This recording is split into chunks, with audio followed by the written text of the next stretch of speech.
Amém. Queridos, abram suas Bíblias em 1 Samuel, no capítulo 8. Hoje eu vou tratar 5 capítulos de 1 Samuel. Obviamente, eu não vou ler os 5 capítulos, né? Mas o título dessa pregação é Obediência e Limites. Obediência, palavrinha que acredito que todos nós tenhamos muita dificuldade com ela. E, em especial, no quesito ao nosso Deus. Nós somos muito bons em obedecer a nossa carne, somos muito bons em obedecer os desejos, os nossos pecados, as nossas vontades, e temos muita dificuldade em obedecer a Deus. Sempre foi assim. Num dos livros que eu estou escrevendo vários livros ao mesmo tempo, mas um dos livros que eu estou escrevendo, eu falo um pouco sobre isso, né? Sobre a grande luta e dificuldade dos seres sapientes em obedecerem o seu Criador. Isso tanto homens quanto anjos. Todos sempre, a criação tem uma certa dificuldade na obediência ao seu Deus. Existe uma rebeldia nata em cada um de nós, né? Sempre foi assim. Em Adão foi assim. E Adão nem tinha, colocando isso de uma maneira pontual, ele nem tinha ainda o gene do pecado, né? O DNA do pecado dentro dele, e ainda assim, obrigado. Ainda assim, Gênesis revela, né, que tanto ele quanto Eva, bastou uma dúvida, bastou uma sugestão, bastou algo contrário àquilo que Deus havia ordenado, né? Deus tinha dado uma ordenança clara para ele, e justamente ele decide ouvir a sugestão da serpente, e então peca contra Deus, ele, Eva, e daí em diante, todos os descendentes de Adão, ao qual todos nós fazemos parte, estamos inseridos no pecado dele. Paulo lhe fala isso, porquanto por meio de um homem entrou o pecado no mundo. E o pecado fez parte do DNA dos descendentes de Adão e Eva. Então, não existe ser humano que nasça sem estar ligado a Adão em seu pecado. Todos nós nascemos assim. Não importa, você pode pegar uma criatura humana e desprovê-la de qualquer tipo de relacionamento, o DNA do pecado está lá. Toda a potencialidade do pecado está dentro dela. Todos nós. Por isso que a graça ela é algo tão perfeito, né? E é a única coisa capaz, de fato, de resolver o problema do ser humano. É a graça. Porque a lei, ela não falhou, mas ela apontou o problema. Então, a lei, quando foi dada por Deus, ela nunca teve um propósito de justificar o ser humano. Ela sempre teve o propósito de apontar justamente a nossa incapacidade de obedecer a Deus. Sempre foi assim, né? Então, às vezes, as pessoas falam da questão do livre-arbítrio do homem, propondo a lei. Porque quando Deus vai lá na lei, ele fala assim, olha, portanto, eis aqui um caminho e aqui o outro caminho. Se você obedecer, as consequências serão essas bênçãos e tudo mais que estava ligado à obediência do ser humano. Porém, se você desobedecer, essas serão as consequências, as maldições. Aqui estão as bênçãos e aqui estão as maldições. Escolha, Deus propõe isso. Qual que foi a escolha de todos? Desobedecer. Desobedecer a Deus.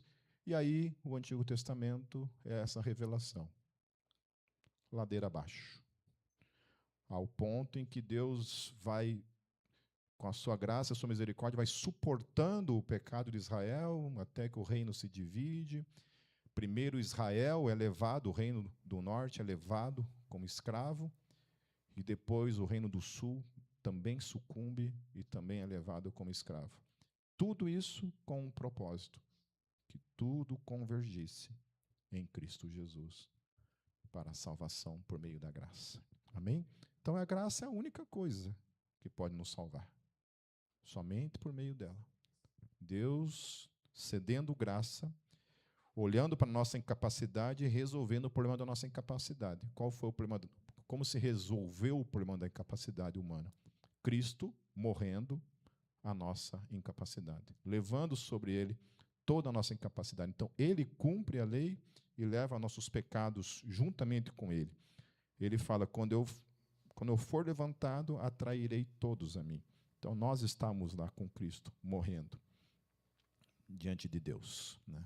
E quando ele ressuscita, todos nós ressuscitamos juntamente com ele para uma novidade de vida. Amém? Então, a nossa ligação com o velho homem, com Adão, acaba na cruz, para aqueles que creem. Amém? Toda a nossa ligação com Adão morre naquela cruz. E ressuscitamos para uma novidade de vida. Então, essa sempre foi a nossa dificuldade, a questão da obediência, e graças ao Espírito de Deus em nós, que hoje nós podemos caminhar por meio da graça. Contextualizando, então, queridos, o texto, nós, aqui nesse tempo, ainda era um tempo governado em Israel por meio dos juízes. Eram os juízes que exerciam, então, o julgamento, né, que era aquele que direcionava, eram aqueles que, talvez, né, usando um termo, reinavam sobre o povo, eram eles que davam a direção. E Samuel era um juiz, né, era um dos juízes que estavam ali, ele era o juiz, por excelência, que estava ali direcionando o seu povo, né. Então, a arca tinha sido recuperada, já havia passado alguns anos desde que a arca da aliança havia sido recuperada da mão dos filisteus, né? Até no último domingo que eu preguei, eu falei a respeito de hemorroidas, né? Usei muito essa palavra, né? Depois eu fui ver lá no hebraico, ela significa hemorroidas, mas também significa tumores, né? Ela tem não vou entrar no detalhe da coisa, né? Mas podia ter. Depois eu fui procurar outras versões que tinham a palavra hemorroida, e eu descobri que só aquela bendita versão que tinha, né? Eu fiquei aqui falando essa palavrinha o tempo todo. Até fiquei preocupado durante a semana, porque eu sou hipocondríaco, né? Falei, falei demais essa palavrinha, só falta essa semana aí ter problemas com a bendita, né? Do jeito que a cabeça doente é. Então, nesse contexto, querido, Samuel, ele estava velho e no fim do seu ministério. Tá? Então, lá no capítulo 8, versos 1 em diante, vai dizer assim: quando envelheceu, Samuel nomeou os seus filhos como juízes em Israel. Então, ele estava no fim da sua vida e ele nomeia os seus filhos para isso. O seu primogênito chamava-se Joel, o segundo Abias. Eles julgavam em Berseba. Os filhos dele, porém, não andavam nos seus caminhos. Antes, tornaram-se gananciosos, aceitavam suborno e pervertiam a justiça. Então, algumas coisas que a gente pode já olhar para esse texto e trazermos para nossas vidas, né? Então, os filhos de Samuel, assim como os filhos de Eli, o sumo sacerdote que antecedeu a Samuel, os filhos de Eli, né, não somente se corromperam, né, roubavam os sacrifícios, né, roubavam a carne do sacrifício, eles também se prostituíam diante da tenda. Lembram disso? Amém? Não havia o templo ainda, só havia a tenda, e então, diante da tenda ali do tabernáculo, eles estavam se prostituindo. Aí agora, os filhos de Samuel começam a repetir algo parecido. Não no quesito a prostituição, mas no quesito a corrupção. Só tinha um problema, eles eram os juízes. Eles eram aqueles que julgavam o povo, porém estavam recebendo suborno diante dos seus julgamentos. Então, imagine isso. Imagine você estar diante de um caso em que você precisa de um juiz justo que vai julgar o teu caso, e esse juiz recebe um suborno e vai favorecer o teu adversário, né, por meio do dinheiro, né? Vocês, provavelmente, como bando de pobre que são, né, seriam muito, né, não beneficiados com isso tudo. Mas aqui a gente vê que essa era a situação. Então, não era uma situação de um sacerdócio, como eram com os filhos de Eli, mas era com relação ao julgamento, né? Estava corrompido. A justiça estava corrompida. Ninguém sabe do que se trata, né? Nós não vivemos coisas semelhantes a isso, né? E aí a primeira coisa que eu acho interessante nesse texto, porque eu acho que quem é pai aqui, né, ou mãe, sabe mais ou menos como que isso funciona.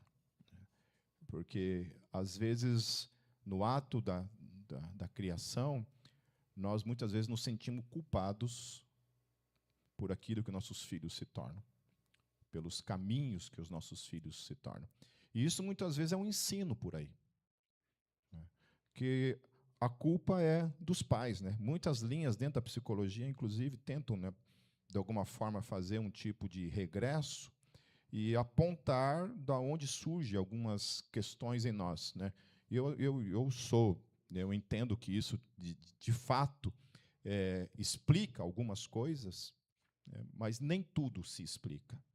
Há coisas que, de fato, provêm de nós mesmos, né?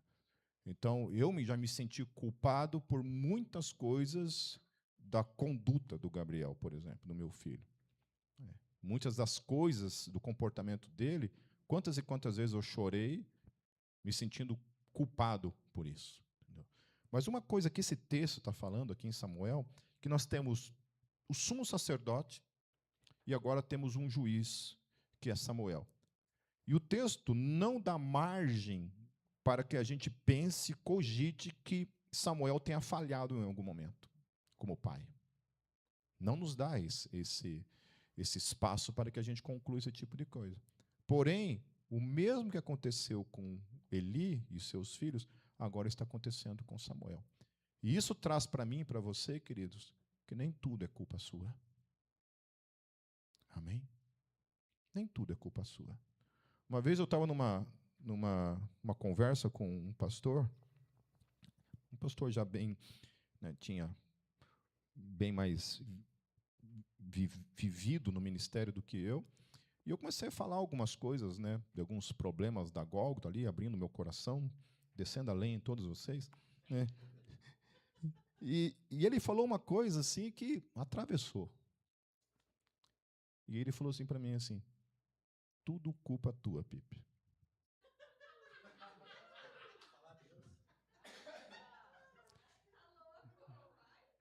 Desgraciado, né? Ele falou assim: tudo é culpa do líder, né? Mas aquilo me atravessou. Eu falei assim: será? Será? Então, se nós aplicarmos isso aos líderes da Bíblia, será que isso é verdadeiro? Será que sempre a culpa é dos pais? Será que sempre a culpa é do líder? Será que sempre a culpa é daquele que procura conduzir? Será que sempre a culpa é? Então, Jesus é culpado? Então, Jesus é culpado por cada pecado nosso, porque Ele é nosso pastor, amém? Olha, viu? Tirei. Então Jesus é culpado. Então nós temos que tomar cuidado, queridos, ao assumirmos coisas para nós que muitas vezes não diz respeito a nós. Amém? Por mais que a gente procure dar o nosso melhor na vida, tanto como pai, mãe, como líder, qualquer coisa que seja, nem sempre a culpa é tua. Sim, há momentos que a culpa é nossa. Tem coisas que a gente falha, com certeza falha. Mas isso não é um absoluto. Amém? Então, a primeira coisa que a gente vê nesse texto é isso, que por mais que Samuel tenha sido talvez um homem de Deus, um profeta, um homem que ouvia de Deus, seus filhos optaram por algo contrário a ele. Ok? Continuando, então, verso 4, por isso todas as autoridades de Israel reuniram-se e foram falar com Samuel em Ramá. Eles lhe disseram: tu já estás idoso e os teus filhos não andam nos teus caminhos. Escolhe agora um rei para nos julgar, à semelhança das outras nações. Quando, porém, disseram: dá-nos um rei para que nos julgue, isso desagradou a Samuel. Então ele orou ao Senhor. Então imagine a frustração desse pai. Porque o pecado dos filhos estava gerando na nação, gerando no povo adoração a Deus, desejo de servir a Deus, desejo de amar a Deus, desejo de fazer o bem. O contrário. Aquele povo, então, faz uma decisão, né? Toma uma decisão contrária a tudo isso. Qual que é a decisão desse povo? Rejeitar quem? Justamente quem? Deus. Justamente o Deus da nação, porque a nação não tinha um rei humano, mas eles tinham um rei. Quem que era o rei de Israel? Yahvé, Deus. Deus era o rei de Israel. Depois vocês vão ver nas palavras do próprio Deus o que Deus fala, qual é a resposta que Deus dá diante daquilo que estava acontecendo. E aí uma coisa interessante também que aponta aqui a fidelidade de Samuel é que os caminhos de Samuel eram perceptíveis por todos, porque eles falam assim: teus filhos não andam no seu caminho. Portanto, o caminho que Samuel denotava para todos era um caminho de serviço a Deus e de amor a Deus. Os filhos estavam indo num outro caminho, que não era o caminho que ele estava. Portanto, mais uma vez, fica evidente que a culpa não estava sobre Samuel, e sim a escolha dos filhos, contrária a tudo aquilo que o pai ensinou com a sua vivência, com a presença de Deus constante na sua vida. Então, o povo, diante da corrupção dos filhos, pede um rei. O povo tenta corrigir um erro com outro erro. E o pior, eles propõem uma solução que atinge diretamente a Deus. A solução para eles, diante dos filhos, ao invés de ser: cara, arranca esses piá daí, esses moleques daí, entendeu? Fazer igual Paulo, entrega na mão de Satanás, para que o corpo seja destruído e o espírito seja salvo no outro dia. Amém? Amém? Para várias vezes eu tive vontade de fazer isso que Paulo faz, sabe? Só que como eu não discerno direito o que foi exatamente que Paulo fez, teve um cara que eu conheci, que de verdade, queridos, o pastor chamou ele lá na frente, de verdade isso, chamou ele lá na frente e oraram. Deus, entregam o Omar nas mãos, não é o Omar, tá? Mas eu entrego nas mãos de Satanás para que o corpo seja destruído e o espírito seja salvo. Eu endemoniava ali de verdade. O cara de Deus fazendo uma oração: já que eu vou para a mão de Satanás, vou levar todo mundo comigo, né? Ele arrebentava todo mundo na porrada ali. Então, ao invés deles pegarem e se voltarem para o problema real que estava acontecendo e que eram os filhos, não. Eles voltam o seu problema para Deus. Eles não queriam mais ser julgados por homens corruptos, e aí eles escolhem um ser humano para ocupar o lugar daqueles seres humanos corruptos, ao invés de simplesmente trocar os juízes. Quantas pessoas eu e você conhecemos que, diante de uma indignação com pessoas, volta a sua indignação para Deus? Não é assim? Igreja é assim. Igreja é assim. Às vezes eu me indigno com o Lucas, e a minha indignação com o Lucas, eu volto ela para Deus. E aí eu deixo de servir a Deus por causa do Lucas. Eu deixo de cumprir o meu ministério por causa do Pipe. Eu deixo de fazer aquilo que Deus me chamou para fazer por causa de pessoas. Essa semana inteira, né, eu tenho falado sobre a questão da perseverança nos devocionais lá no grupo. Eu senti de Deus muito forte de tratar com a igreja essas questões. Amanhã é o fechamento do devocional, então amanhã eu tenho uma palavra final em relação a isso, Mas acho que a gente precisa, queridos, olhar para aqueles textos ali do Novo Testamento, né? Não somente o Novo Testamento, mas também de Provérbios e tudo aquilo que envolve essa questão da perseverança e a nossa conduta diante do nosso Deus. Amém?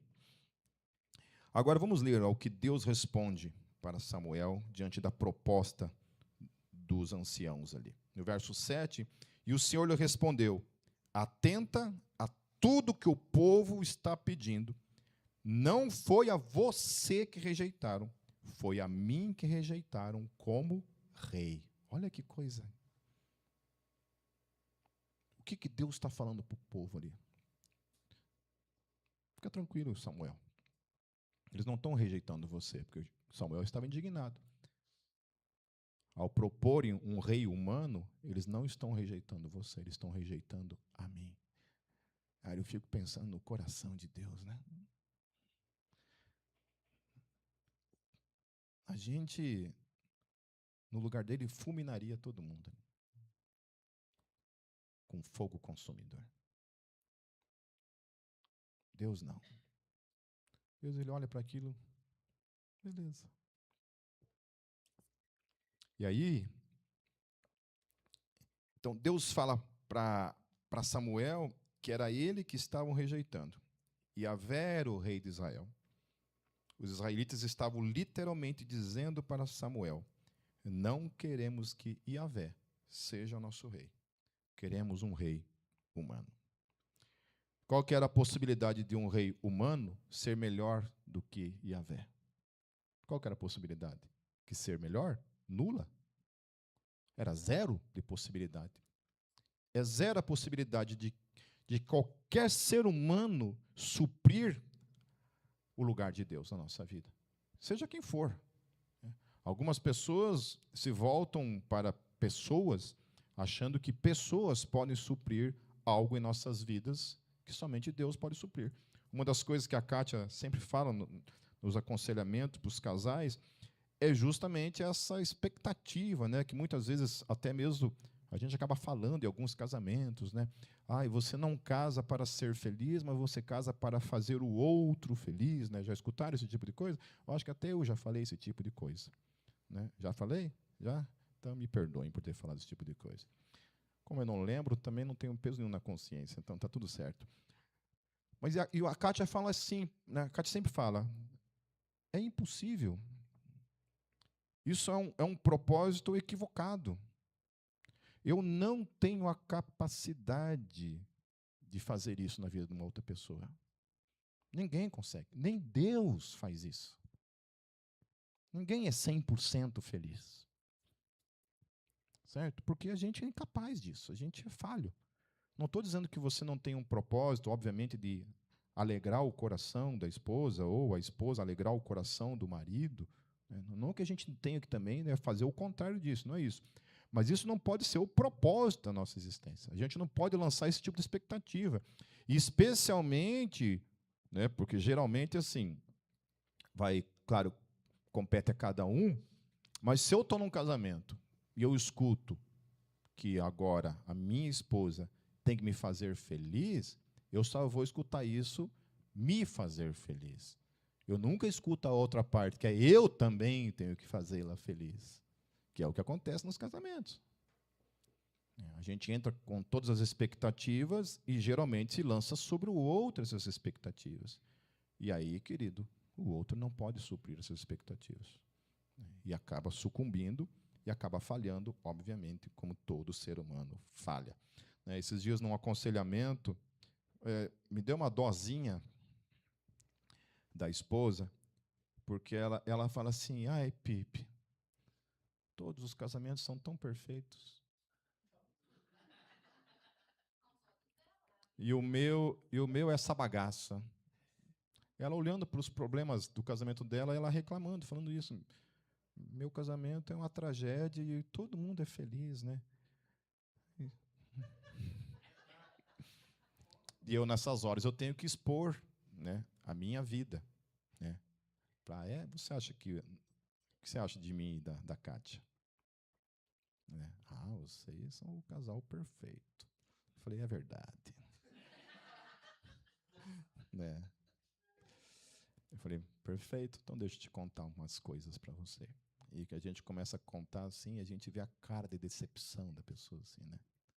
Vocês, falei assim, nós. E a gente vai desmontando, né? Essa ideia que muitas vezes a gente tem de que, acho que isso, eu não sei se eu carrego isso ou se todos nós carregamos isso, né? Só você pode dizer isso.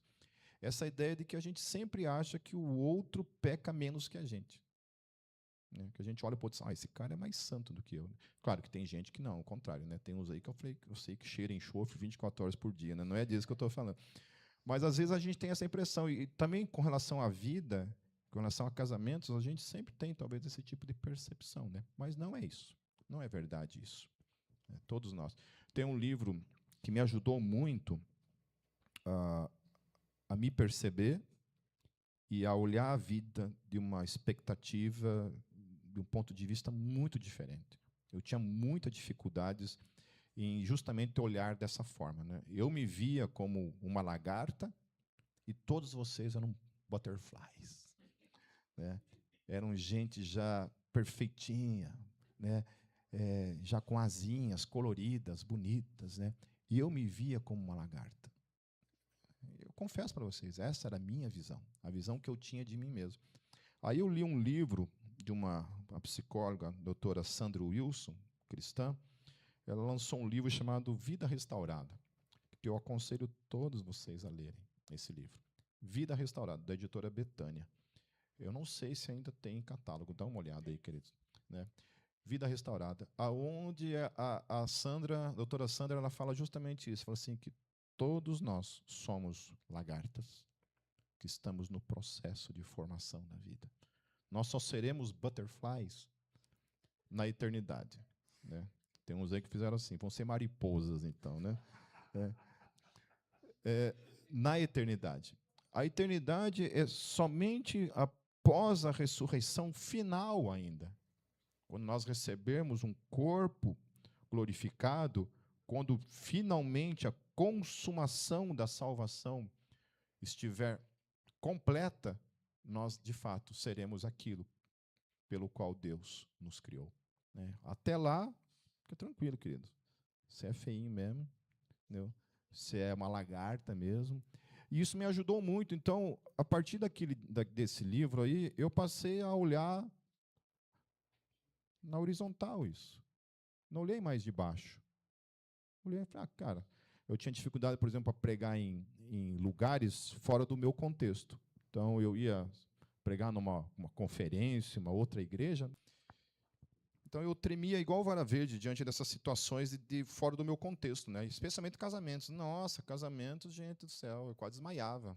Ao invés de ser a noiva que desmaiava, era eu que quase desmaiava lá quando eu ia pregar. E a partir desse livro, mudou tudo. Então, hoje eu chego num casamento, por exemplo, fora do meu contexto, assim, eu olho para a igreja, para aquelas pessoas que estão ali, e eu literalmente falo para mim mesmo. Todo mundo ali é igual a você, Pipe. Todo mundo no teu lugar estaria tremendo.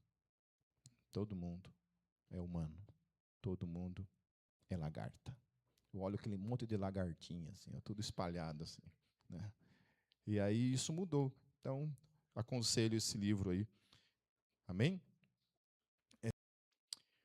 E aí o interessante, queridos, que para Yahvé, para Deus, o que eles estavam fazendo era o mesmo que Israel havia feito no caminho para Canaã.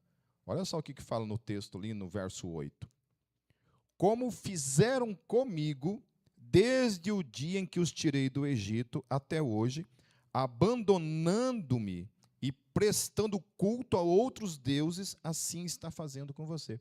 O que Deus está falando ali para Samuel? Olha, assim como eles fizeram comigo lá no caminho de Canaã, os pais, né, os ascendentes deles fizeram comigo lá, quando eu tirei eles do Egito, no caminho para Canaã, eles começaram a adorar outros deuses, lembra da história?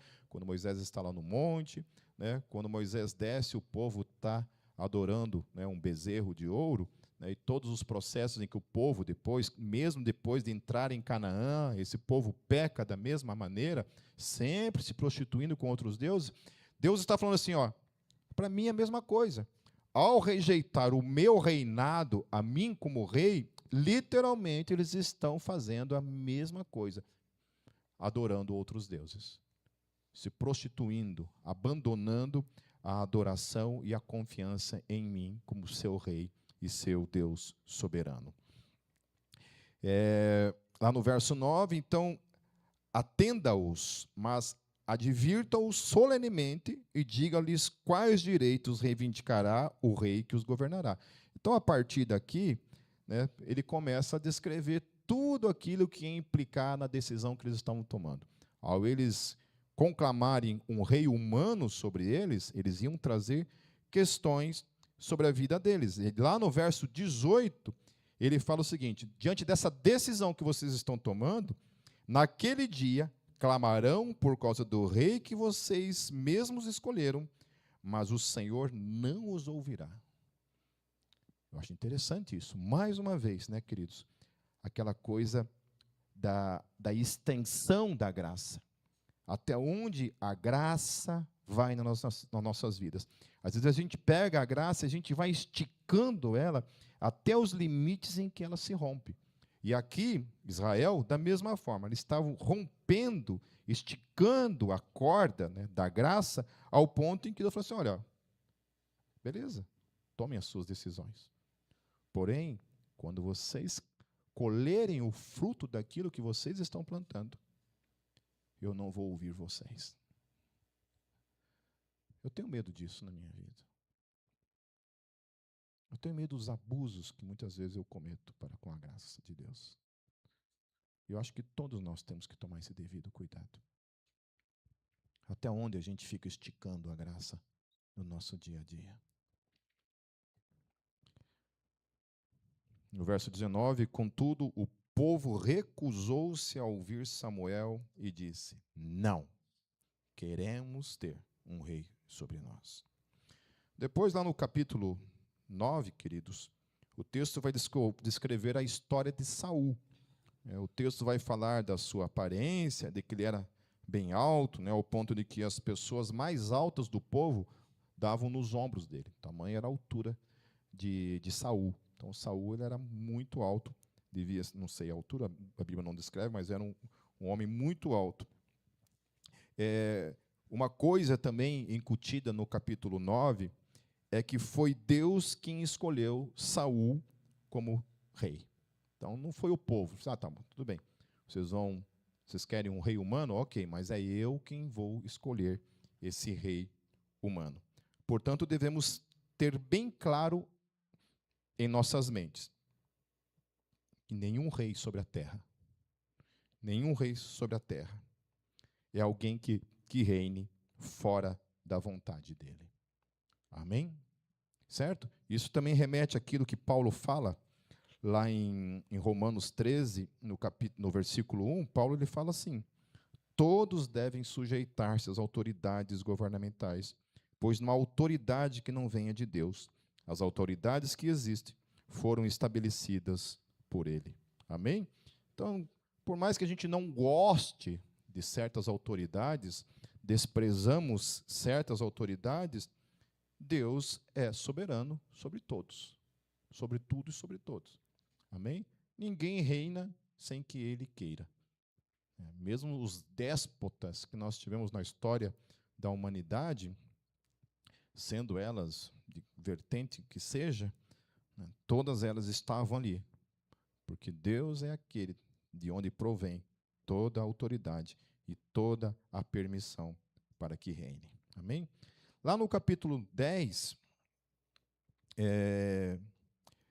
Samuel ele unge Saul como rei e lhe dá uma ordenança clara, queridos. Então, pule lá para o capítulo 10, a partir do verso 5.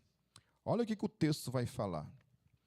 Depois você irá a Gibeá de Deus, onde há um destacamento filisteu. Ao chegar à cidade, você encontrará um grupo de profetas que desce do santuário local, tocando liras, tamborins, flautas e harpas e profetizando. O Espírito do Senhor virá sobre você com poder, e com eles você profetizará e será um novo homem. Assim que esses sinais se cumprirem, faça o que estiver ao seu alcance, pois Deus está com você. Desça à minha frente até Gilgal. Depois eu descerei até você para oferecer holocaustos e sacrifícios de comunhão.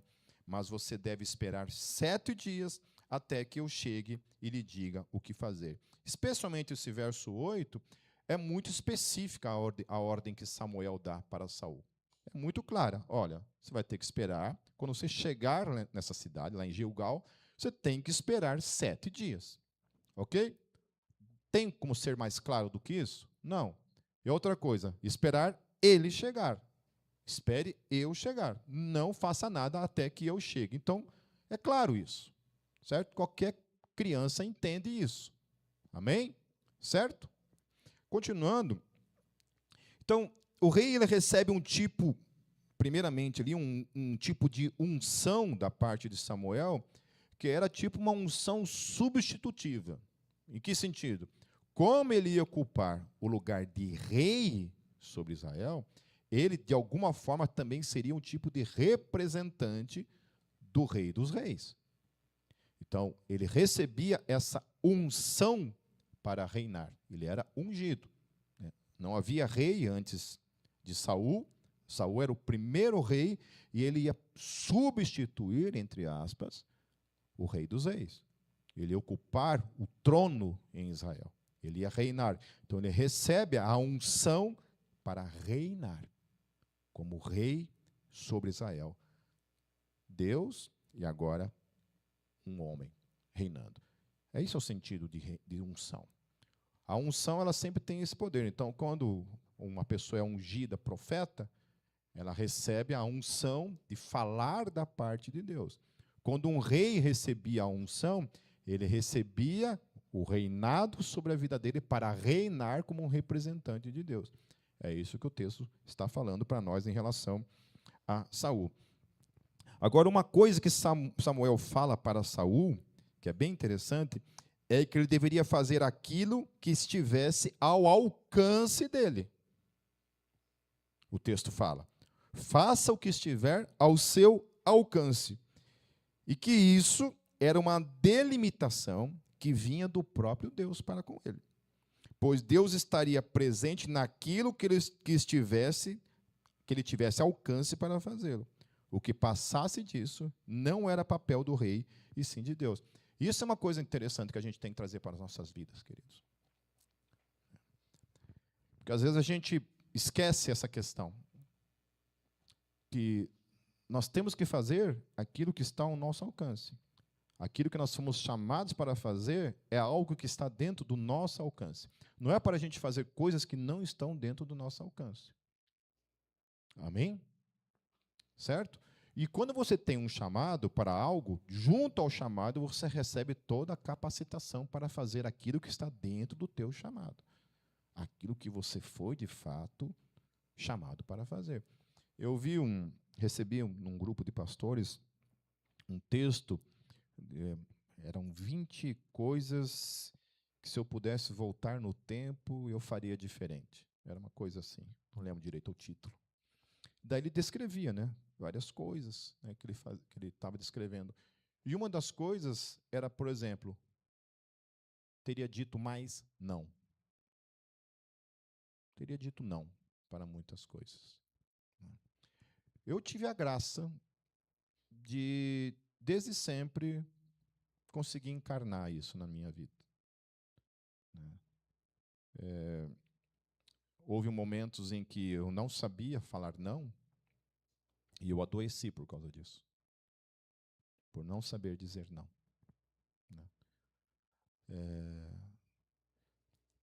E eu precisei adoecer para aprender a dizer não.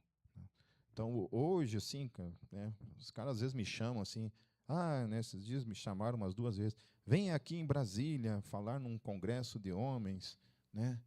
Eu falei, mas por que esses caras têm eu como exemplo de homem, gente? De onde esses caras tiraram isso, né? Me chama aqui para vir para o congresso de homens. Eu falei, não. O cara, não? Eu falei, não. Eu falei, não. Só falei isso, não. Beleza. Nunca mais me chamaram, né? Mas eu falei, fico feliz que não me chamaram. Né? Amém. Não. Por quê? Cara, Eu não sinto que eu fui chamado para isso. Eu tenho convicção que o meu chamado até aqui, é com vocês. Nunca, não tive essa pretensão nunca, assim, de ser um cara que fica viajando por aí, em conferências, fazendo essas coisas. Nossa, se eu soubesse o quanto de não que eu digo. Porque uma coisa que eu aprendi, eu não quero ficar doente de novo por fazer 1 milhão de coisas. Amém? Então, hoje eu só faço aquilo que estiver ao meu alcance. Uma das coisas, por exemplo, que eu aprendi a fazer é me controlar em relação à internet. Quem me conhece sabe como é que era meu passado obscuro, né? Gostava de uma treta, meu Deus do céu, todo dia, né? Todo dia tretando na internet. Hoje em dia, cara, nossa, eu vejo assim, eu coço para comentar assim, aí eu, não. Aí eu não comento. Porque de verdade, eu desisti. Eu falei, não, cara, eu não fui chamado para isso. Entende? Porque imagine, cara, não sei como é que acontece com vocês isso, mas toda vez que eu comentava, aquilo gerava um debate. E assim, aí eu ficava com raiva de mim. Falei, cara, por que eu entrei nesse troço? Agora eu vou ficar eu aqui. Porque quando eu entro em debate, eu me empolgo, e aí nada mais existe, não existe Hannah, não existe Kátia, não existe Gabriel, não existe Deus, não existe mais nada. Agora o meu foco é quebrar o pau com essa pessoa, né? E aí, cara, você fica ali horas, às vezes dias, discutindo aquilo ali, cara, e eu lá me arrependendo. Falei, por que eu entrei nisso? Então, hoje, quando eu vou entrar assim, eu falei, não, mas nem a pau. Então, a minha opinião não é importante. E aí, assim, antigamente eu pegava e escrevia qualquer coisa, assim, aí vinham as pessoas em box, Pipe, estava esperando a tua posição em relação a isso, né? Uns instrumentinhos de Satanás na minha vida, assim, querendo. Falei, o que importa a minha opinião, queridos? Não importa a minha opinião. Minha opinião é nada. Não importa a minha opinião. Amém?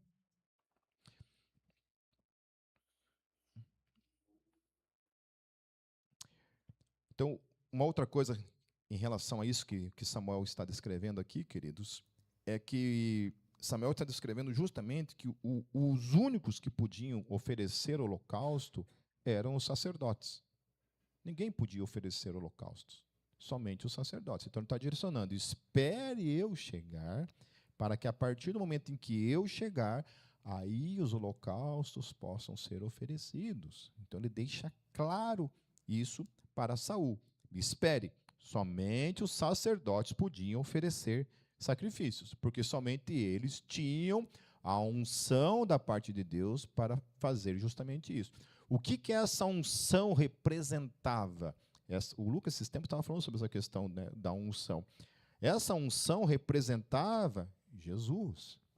Porque Jesus é aquele que entraria por meio do seu próprio sangue nesse santuário não feito por mãos humanas, no céu. Não me pergunte como, se tem lá no céu um santuário não feito por mãos humanas. Eu não sei. É o que o autor de Hebreus fala. É o que o autor de Hebreus fala. Que o santuário, o Santo dos Santos, em que ele entra, não é feito por mãos humanas. Portanto, não era o templo de Jerusalém. Amém? Porque aquele ali foi feito por mãos humanas. Ele entra lá. Então, o sacerdote, ele representava isso. Então, ninguém tem esse poder de chegar na presença do Senhor por si mesmo. É isso que Samuel está falando para Saul. Não pode. Ninguém pode fazer isso. Somente os sacerdotes podiam fazer. E como Samuel era um sacerdote, ele podia, então, exercer. Somente ele podia exercer. Ou outro sacerdote. No verso 9, queridos, quando se virou para afastar-se de Samuel, Deus mudou o coração de Saul. E todos aqueles sinais se cumpriram naquele dia.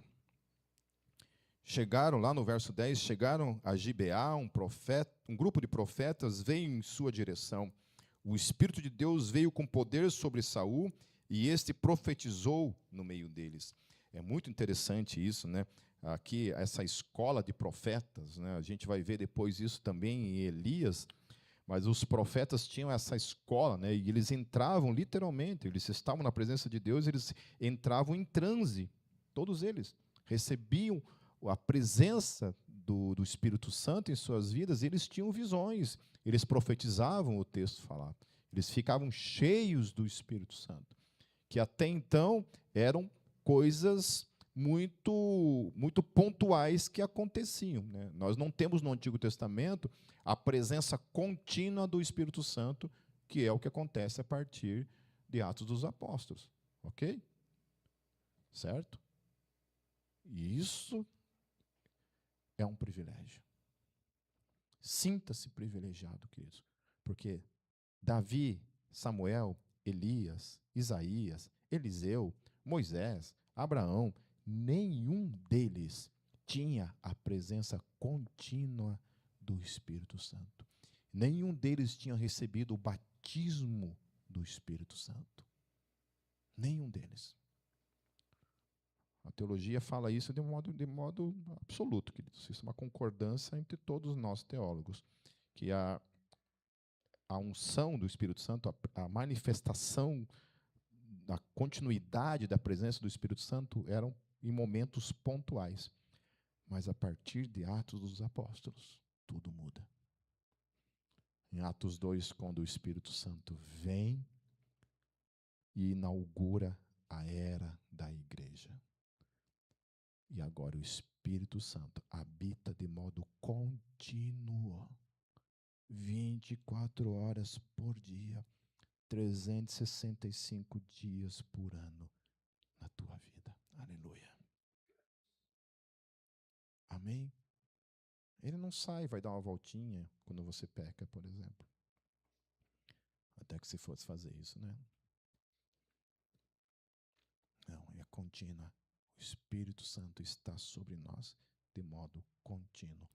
A unção de Jesus, do Espírito Santo, está sobre nós por meio da sua presença contínua.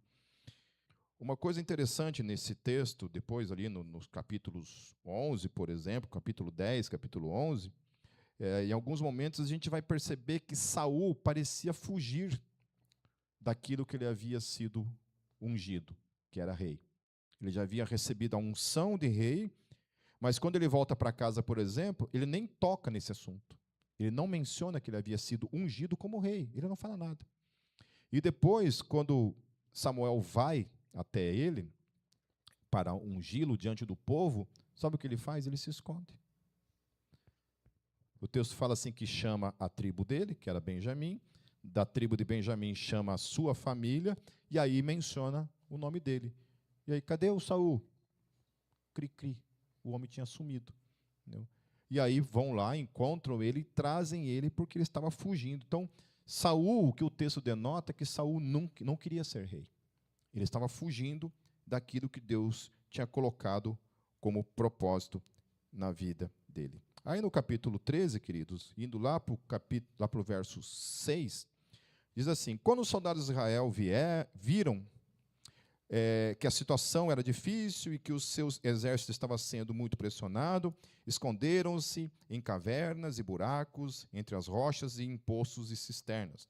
Alguns hebreus até atravessaram o Jordão para chegar à terra de Gad e de Gileade. Saul ficou em Gilgal e todos os soldados que estavam com ele tremiam de medo.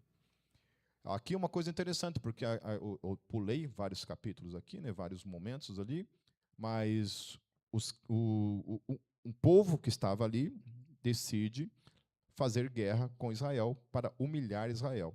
E aí o que o texto está falando? O texto está falando que Israel estremece diante deles. Ali Saul já era rei, já havia sido ungido rei, haviam milhares de israelitas já sido levantados para a guerra, mas ainda assim eles tinham medo, eles estavam estremecendo diante do inimigo. Vocês notam uma coisa? Que antes disso, Israel tinha Deus como rei. E Deus vencia os exércitos por meio do seu poder. A partir do momento em que eles tiram a sua confiança em Yahvé, no seu Deus, e eles voltam a sua confiança para um rei humano, eles perdem toda a sua coragem e a sua força. Nós temos que estar atentos a isso, queridos. Temos que estar atentos a isso. Quando nós perdemos a nossa confiança no Senhor para depositá-la em seres humanos, em pessoas, ao invés de confiar nele, unicamente nele, que é o único que de fato tem todo o poder e que jamais irá nos decepcionar. Amém? Então aqui o povo está numa condição, e aqui o texto fala que eles estavam tremendo de medo. A confiança deles em Deus, que agora estava voltada num ser humano, leva eles a estarem nessa situação. Então, no verso 8, ele esperou 7 dias, o prazo estabelecido por Samuel. Este, porém, não chegou a Gilgal. E os soldados de Saul começaram a se dispersar. Então, quando acontece tudo ali, né, passa-se 7 dias, Samuel não aparece, os soldados, que já estavam se borrando tudo de medo, começam a também vazar da situação. E aí Saul, então, tem uma brilhante ideia, uma postura. Então ele ordenou: tragam-me o holocausto e as ofertas de comunhão. Saul, então, ofereceu o holocausto. Ele podia fazer isso? Por que ele não podia fazer isso? Porque ele não havia sido ungido para isso. Porque ele não era sacerdote, ele não podia fazer o que ele fez. Em hipótese alguma. E ele vai e faz. Então, Saul, ele era uma evidência viva de que a profecia não era um jogo de coincidências. Ele era a prova viva, porque tudo aquilo que Samuel profetizou acerca dele se cumpriu. Estava tudo certo até então. Então, ele era a evidência do cumprimento de profecias. E a gente, muitas vezes, é assim. A nossa confissão está tudo certinho. Está, ó, filezinha. Se for aí participar aí de um vestibular de crente, nota 10. Não sei se isso também é uma esperança fictícia da minha parte para com vocês, mas eu espero, né? Eu espero. Espero que até nisso eu tenha falhado. Então, a outra coisa, o fato dele não querer ser rei era uma atitude humilde ou covarde? Covarde. E a gente vai entender por quê. Ele era o tipo de cara que achava que podia resolver as coisas quando Deus não resolvia. Então, assim, ó Deus, atrasou aí, então eu vou resolver por mim mesmo. Sabe? Nunca faça isso, queridos. Porque o que eu conheço de gente assim que quer ajudar Deus a resolver o seu problema, está numa carência desgraçada, tomando 20 banhos gelados por dia. Deus me deu um marido, Deus me deu uma esposa. Aí Deus demora, vou resolver por mim mesmo. Demora 2 minutos, vou num boteco, vou no Largo da Ordem, no Tubas. Nem sei se existe esse troço, né? Vou lá no Abranches.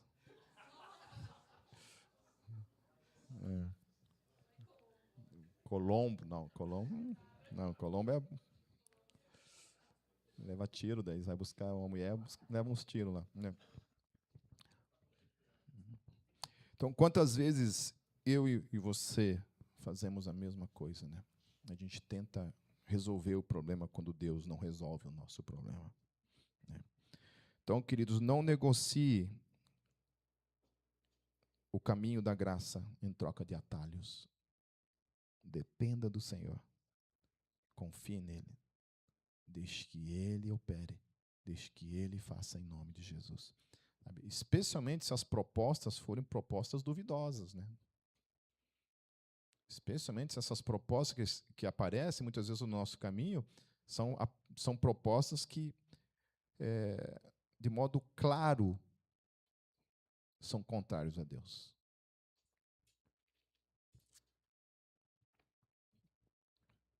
Isso pode se aplicar a tantas coisas nas nossas vidas, queridos, mas eu queria pontuar algumas delas. Então, primeira coisa, queridos, não é responsabilidade sua a covardia dos outros. Se aquele bando de gente covarde estava correndo, fugindo da guerra, a responsabilidade não era de Saul. Saul não tinha que ter feito absolutamente nada. Não é responsabilidade minha nem tua, de pessoas que se acovardam. Não é responsabilidade minha e nem tua. Vou deixar uma coisa bem clara. Se a tua esposa e o teu marido não querem servir ao Senhor, eles que se lasquem.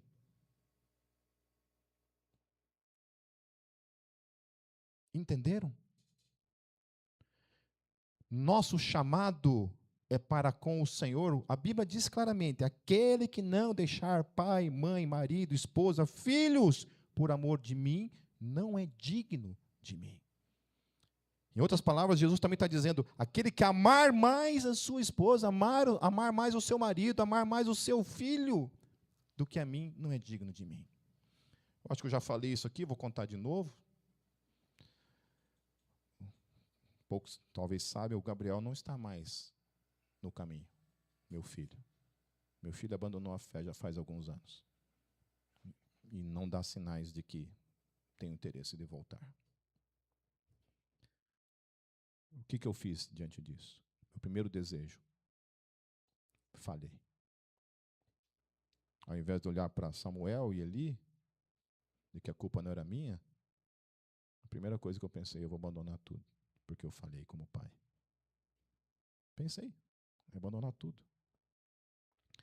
E eu não sabia muito como lidar com aquilo, né? E diante da crise que eu estava vivendo como pai, a gente foi procurar uma ajuda de uma psicóloga cristã. E eu falei para ela isso. Falei assim: olha, eu quero abandonar tudo. Não sei o que vai ser da minha vida, mas eu não quero continuar. Eu não quero ir lá na frente falar de salvação, de vida, e tendo um filho em casa que não quer saber de Deus. Falei isso para ela. E ela me colocou na parede e questionou e falou assim: pai, você ama mais a Deus ou o Gabriel? Eu falei: em tese,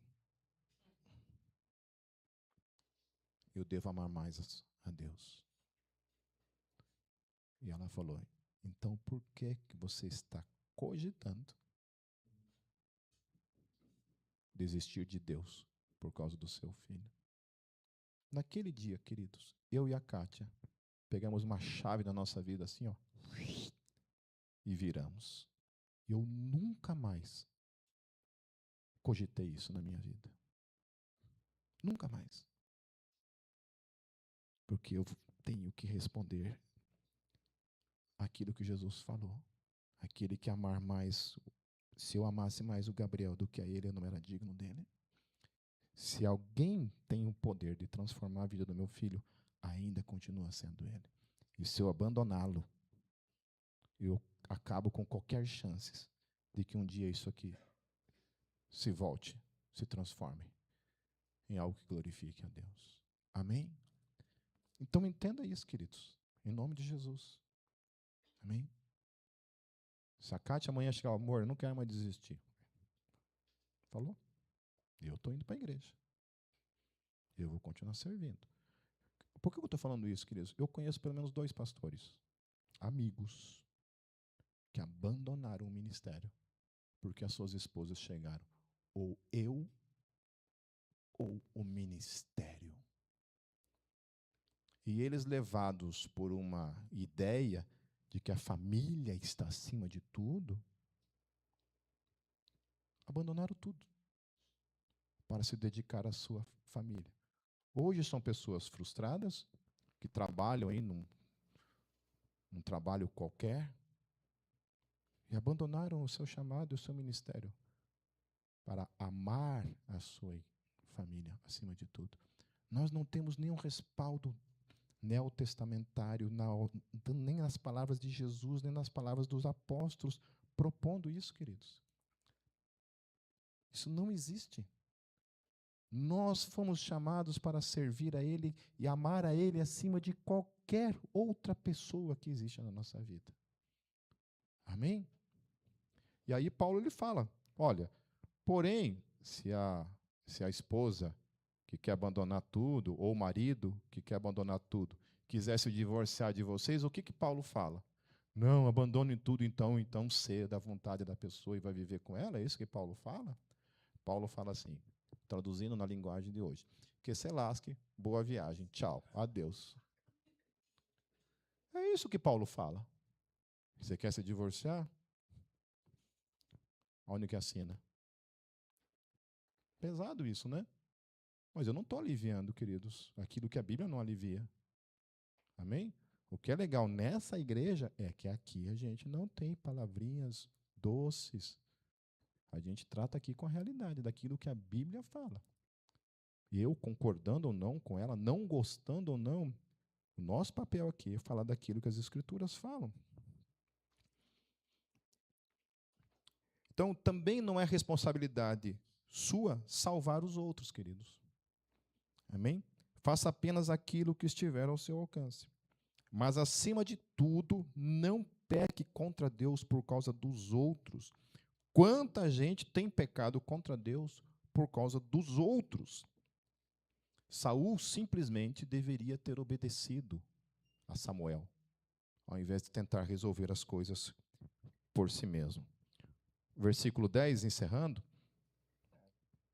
Quando terminou de oferecê-lo, Samuel chegou e Saul foi saudá-lo. Samuel perguntou: o que você fez? Saul respondeu: quando vi que os soldados estavam se dispersando, que não tinha chegado no prazo estabelecido e que os filisteus estavam reunidos em Micmas, pensei: agora os filisteus descerão contra mim em Gilgal, e eu não busquei o Senhor. Por isso me senti obrigado a oferecer o holocausto. Samuel disse a Saul: você agiu como tolo, desobedecendo ao mandamento que o Senhor, o seu Deus, ordenou a você. Se tivesse obedecido, ele teria estabelecido para sempre o seu reinado sobre Israel. Agora, porém, o seu reinado não permanecerá. O Senhor procurou um homem segundo o coração dele e o designou líder do seu povo, pois você não obedeceu ao mandamento do Senhor. Uma das coisas que eu tenho falado nessa semana lá dentro dos nossos devocionais é isso, né? Quantos sonhos, quantas coisas que deixam de acontecer, queridos, nas nossas vidas, pelo simples fato de nós tomarmos decisões erradas na nossa vida. Pelo simples fato de nós abandonarmos o nosso chamado, deixarmos de fazer coisas as quais nós fomos chamados para fazer. Quantas coisas? Assim foi com Saul. Saul decidiu fazer as coisas por si mesmo, desobedecer a Deus, e por causa disso lhe custou o reinado. Que Deus tenha misericórdia de nossas vidas. Que a gente possa sair daqui nessa noite, queridos, com tudo isso que foi tratado. Isso aqui depois vai estar no YouTube, você pode ir lá, né, escutar de novo, anotar de novo. Mas que nós sejamos uma geração, queridos, que não sejamos somente ouvintes, mas praticantes daquilo que a gente ouve nas nossas vidas. Vamos orar. Pai, eu quero apresentar nossas vidas mais uma vez diante do Senhor. Mais uma vez nós queremos colocar os nossos corações, as nossas mentes, e oramos, Espírito Santo, para que você nos ajude a remir o tempo, a sermos mordomos fiéis do tempo que nos está proposto, a sermos zelosos com aquilo que o Senhor confiou em nossas mãos, Senhor, para com o nosso chamado, para com a nossa devoção ao Teu nome. Deus, nós precisamos do Senhor nas nossas vidas e reconhecemos, Senhor, a nossa dificuldade em obedecê-lo, em buscá-lo, em amá-lo, acima de tudo. Deus nos perdoe por muitas vezes ouvir as vozes do inimigo, Senhor, em nossas mentes, quando nos faz perder o foco da nossa vida e o alvo da nossa vida, quando nós deixamos de olhar para o Senhor e passamos a olhar e ouvir as vozes ao nosso derredor. Tem misericórdia de nós e que muitas vezes também nos inclinamos, Pai, para a nossa carne, para as nossas fraquezas, para a nossa covardia, Senhor. Nós não somos diferentes de Saul. Não estamos aqui para olhar para a vida dele e dizer, nossa, como ele era assim. Não, nós somos assim. Nós somos propensos aos mesmos erros de Saul. E somente a tua graça é capaz de consertar tudo aquilo que está errado em nossas vidas. Tem misericórdia de nós, Senhor. É o que eu oro em teu santo nome, Jesus. Amém.